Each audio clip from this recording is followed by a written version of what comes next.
আল্লাহর হাবিব যেদিন জন্মগ্রহণ করেন সোমবার, এই সময় সেজদা অবনত দুনিয়ার মধ্যে আসেন, আয়েশা দোয়া করলেন, আল্লাহ তাআলার প্রশংসা করলেন, আর নার কাটা অবস্থায় দুনিয়ার মধ্যে আল্লাহ তাআলা পাঠিয়ে দিলেন। আমাদের যখনই জন্ম হয় তখনই কি নার কাটা অবস্থায় আসে? নার সহই আসে, কিন্তু আল্লাহর হাবিব দুনিয়াতে আগমন করলেন নার কাটা অবস্থায়।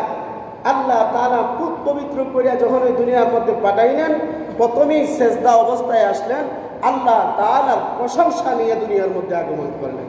বলে সুবহানাল্লাহ। এই জন্ম কি আমাদের দ্বারা সম্ভব?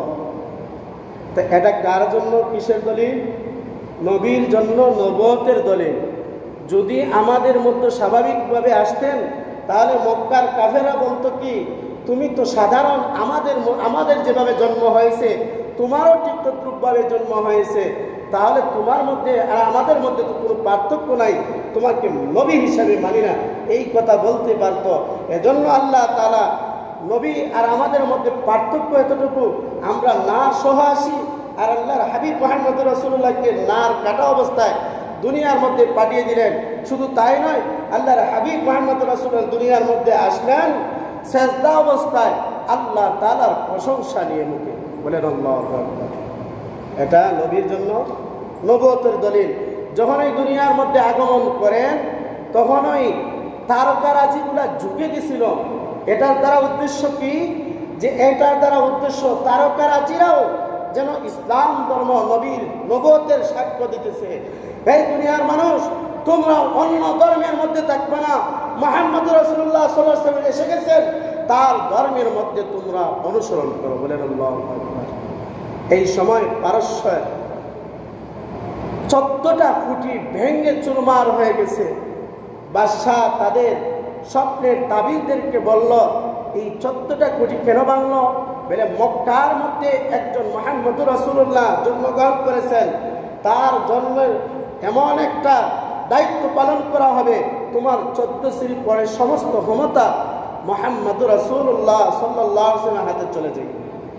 সে তো টেনশন মুক্ত, 14 শ্রী আমার যাবে, তারপরে ইসলাম প্রতিষ্ঠা হবে, আমার পারস্যবাসী তার হাতে হস্তক্ষেপ করবে, এর আগ পর্যন্ত তো এটা বহু দেরি আছে। কিন্তু আল্লাহ তাআলা অল্প দিনের মধ্যেই আল্লাহ তাআলা উসমান রাদিয়াল্লাহু তাআলা খেলাফত আমলে পারস্যকে মুসলমানদের হাতে তুলে দেন। বলেন আল্লাহু আকবার।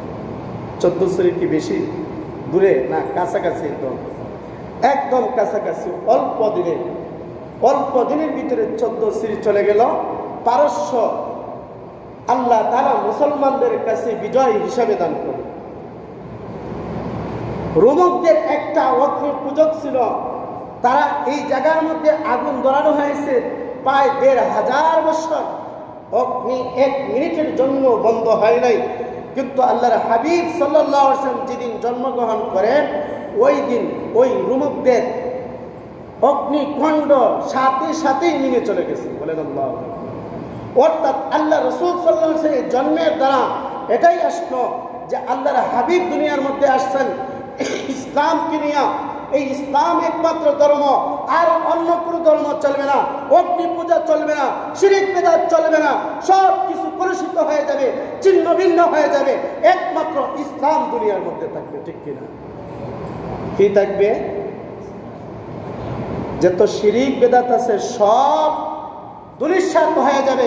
মুহাম্মদ রাসূলুল্লাহ ইসলাম ধর্ম নিয়ে আসছেন, আল্লাহ রাসূল সাল্লাল্লাহু আলাইহি ওয়াসাল্লাম হেদায়েতের রিসালাত নিয়ে আসছেন, ওই রিসালার উপর সবাই প্রতিষ্ঠিত হবে, এই রিসালাকে গ্রহণ করবে। কোনো শিরক বিদআত অগ্নি পূজা কোনো কিছু চলবে না, সবাই ইসলাম ধর্ম গ্রহণ করতে হবে। ঠিক কিনা? যে আগুন 1500 বছর থাকে, আল্লাহর হাবিব মুহাম্মদ রাসূলুল্লাহ জন্মগ্রহণ করতেই সাথে সাথে এই আগুনটা নিভে যায়। একটা সেকেন্ডের জন্য যে আগুন নিবানো হয় নাই 1500 বছর, এই দ্বারা আল্লাহ তাআলা বুঝাই দিলেন ওই আগ্নি পুজো এগুলা চলবে না, সমস্ত মানুষগুলা ইসলামের ছায়াতলে আসতে হবে একদিন ইনশাআল্লাহ। ঠিক কিনা? আমরা ইসলাম চাই কিনা অগ্নি পূজা চাই? আমরা ইসলাম চাই না বেদাত চাই? আমরা সবাই মুসলমান, শিরিক মুক্ত ঈমান, বেদাত মুক্ত আমল আমাদের চাই ঠিক কিনা? আল্লাহর হাবিব মুহাম্মদ রাসূলুল্লাহ যখন জন্মগ্রহণ করলেন, 6-7 দিনের সময় নাম রাখা হবে, তখনই আব্দুল মুত্তালিব কি নাম রাখবেন? যেও দেখে সেই প্রশংসা করে, এমন প্রশংসিত এর আগে আল্লাহ তাআলা কাউকে এত প্রশংসা করার নাই কোনো মানুষ দিয়া। আল্লাহ তাআলা মুহাম্মদ রাসূলুল্লাহকে দেখি প্রত্যেক মানুষ প্রশংসা করে, এমন প্রশংসা দেখিয়া আব্দুল মুত্তালিব বললেন, আমার নাতিকে যেহেতু এত মানুষ প্রশংসা করে, তাহলে তার নাম মুহাম্মদ সাল্লাল্লাহু আলাইহি ওয়াসাল্লাম। নাম কি? মুহাম্মদ সাল্লাল্লাহু আলাইহি ওয়াসাল্লাম। আল্লাহ তাআলা আরেকটা নাম রেখে দিলেন, কি নাম? যেহেতু মুহাম্মদ রাসূলুল্লাহ আল্লাহ তাআলা সবচেয়ে বেশি প্রশংসা করবেন, কিয়ামতের ময়দানে কোনো নবী হয়তো প্রশংসা করবেন না, কিয়ামত পর্যন্ত কোনো নবী এত প্রশংসা করেন নাই, আল্লাহর হাবিব মুহাম্মদ রাসূলুল্লাহ এমন প্রশংসা করবেন। এজন্য আল্লাহ তাআলা বললেন, ইসমুহু আহমদ, আমার নবীর নাম আহমদ। বলেন আল্লাহু আকবার। আহমদ নামের একটা কারগুজারি আছে, বলবো? দেখেন, আমাদের শ্রেষ্ঠ ইবাদত কোনটা? আমাদের শ্রেষ্ঠ ইবাদত কোনটা? কথা বুঝেন নাই? নামাজ। ওয়া'লামু আন্না আফদালা আমালিকুমুস সালাত। আল্লাহর হাবিব মুহাম্মদ রাসূলুল্লাহ বলেন, হে আমার সাহাবায়ে কেরাম, সবচেয়ে উত্তম ইবাদত হইল নামাজ। তার নামাজটাকে আল্লাহ তাআলা আহমদ নাম দিয়েই সাজাইছেন। বলেন আল্লাহু আকবার। কোন নাম দিয়ে সাজাইছেন? আহমদ নাম দিয়েই সাজাইছেন। আল্লাহ তাআলা এত সুন্দর করে আহমদ নাম দিয়ে সাজাইলেন। দেখেন, আমরা যখন ওই দাঁড়াইয়া যাই নামাজের জন্য, তখন এটা কিসের মতো? আলিফের মতো। কিসের মতো? আলিফের মতো। যখন আমরা রুকু করি, তখন ওই আমরা রুকু অবস্থায় কিসের মতো হয়? হায়ের মতো। কিসের মতো? হায়ের মতো। যখন ওই সেজদাত যায়, তখন ওই মিমের মতো হয়ে যায়। যখন সেজদাত থেকে বসে যায়, দেখেন আপনারা অক্ষরগুলো চিনেন কিনা? আলিফ সোজা থাকে, হা একটু বাঁকা থাকে, ঠিক কিনা? লেজটা পিঠের সাথে একটু বাঁকা থাকে। আমরা রুকুর যখন যাই তখন এই অবস্থা হয়। আর মিম যখন আমরা সেজদার মধ্যে যাই, তখন মিম একটা গোলাকার হয়, ঠিক কিনা? সেজদাত গেলে গোলাকার হয়। আবার যখন সেজদাত থেকে ওইটা বসি মাঝখানে, তখন এই ডালের মতো হয়ে যায়। ডালটাও কিভাবে? এভাবে থাকে, ঠিক কিনা? ওইভাবে থাকে, ঠিক কিনা? তো আলিফ, হা, মিম, দাল, আহমদ, আল্লাহ তাআলা শ্রেষ্ঠ নামটাকে আমাদের শ্রেষ্ঠ ইবাদত দিয়ে সাজাইছেন। বলেন আল্লাহু আকবার। তো শুধু তাই নয়, আল্লাহর হাবিব মুহাম্মদ রাসূলুল্লাহ সমস্ত আরবি যে শব্দগুলো আছে, 29টা শব্দ, এই শব্দগুলো দিয়ে আল্লাহ তাআলা আমাদের নবীর নামের সাথে সাজাইয়া দিয়েছেন। বলেন আল্লাহু আকবার। দেখেন, আলিফকে যদি টান দেন, আমার নবী আহমদ, সবচেয়ে বেশি প্রশংসাকারী আল্লাহ তাআলা। আলিফ দিয়া আহমদ।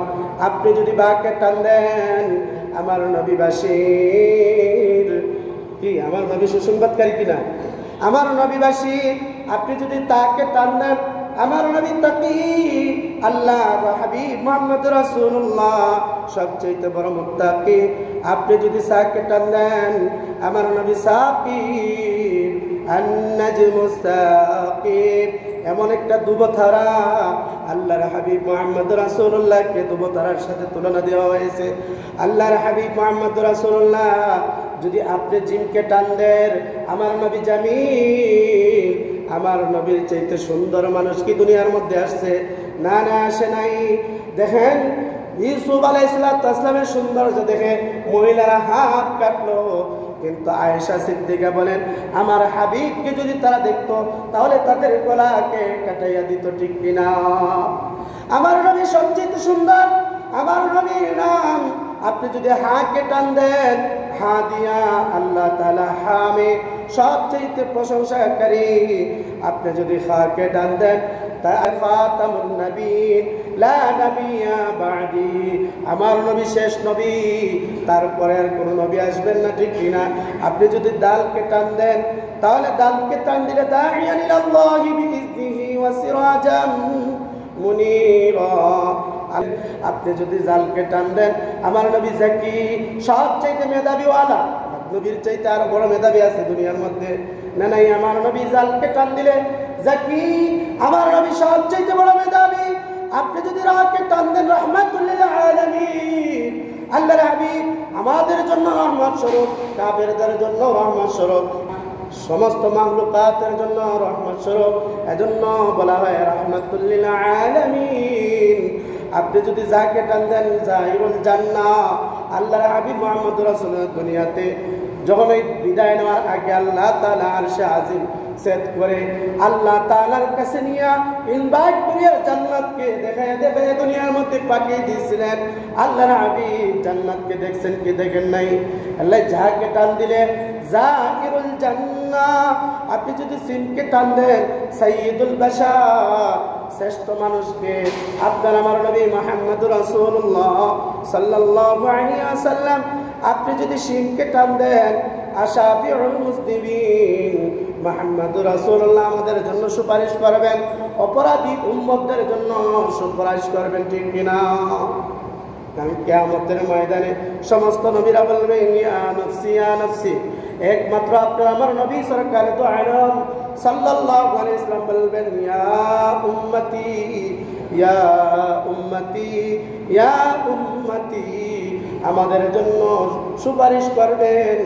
আপনি যদি সাদকে ডান দেন আল্লাহর হাবিব সফিউল্লাহ, আপনি যদি দাঁতকে ডান দেন আমার নবী দামিন। আল্লাহর হাবিব মুহাম্মদ রাসূলুল্লাহ বলেন আমার উম্মতরা যদি তার জবানটাকে লজ্জাস্থানটাকে হেফাজত করে আমি নবী জিম্মাদার নিলাম তাকে জান্নাতি পৌঁছাইয়াই দিব। বলেন আল্লাহু আকবার। আপনি যদি তাকে ডান দেন আমার নবী তাইয়্যিব, আমার নবী পবিত্র, আমার নবী তাহের। আপনি যদি যাকে ডান দেন তাহলে আমার নবী জাহির লাইসাল বাতিল। আপনি যদি আইনকে টান দেন আমার নবী আজিজ। আপনি যদি গায়নকে টান দেন আমার নবী গুয়ুর। আল্লাহর হাবিব বলেন আনা আবিয়ারু মিনকুম, আমি তোমাদের কাছে সবচাইতে আত্মমর্যাদাশীল। আপনি যদি ফাকে টান দেন ফারিক বাইনাল হক ওয়াল বাতিল, আল্লাহর হাবিব বলেন সত্য মিথ্যার পার্থক্যকারী। আপনি যদি কাফকে টান দেন কারিউল কুরআন, সবচেয়ে বড় কারি হইলেন আপনার আমার নবী সরকার দু আলম সাল্লাল্লাহু আলাইহি ওয়াসাল্লাম, যার উপর কোরআনকে নাজিল করা হয়েছে। আপনি যদি কাফকে টান দেন কাফিউল উম্মাহ, আপনি যদি নামকে টান দেন লাইমুশ শাইতান, যে আল্লাহর হাবিব শয়তানের সবচেয়ে বেশি লানত করেছেন, ঠিক কিনা?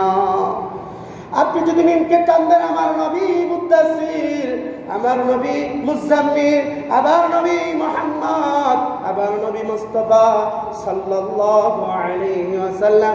আপনি যদি নুনকে টান দেন আমার নবী নাজির, আপনি যদি ওয়াওকে টান দেন আমার নবী ওয়াকিল, আমাদের জন্য ওকালতি করবেন কিয়ামতের ময়দানে। আপনি যদি হামজাকে টান দেন আমার নবী আমিন, বিশ্বাস্য আল্লাহ। আপনি যদি হাকে টান দেন হাদিল আলাম, সমস্ত মানুষদের জন্য হেদায়েত বার্তাবাহ, হেদায়েতের রাস্তা দেখানোওয়ালা। আপনি যদি ইয়াকে টান দেন আমার নবী ইয়াসিন ওয়াল কুরআনিল হাকীম। বলেন আল্লাহু আকবার।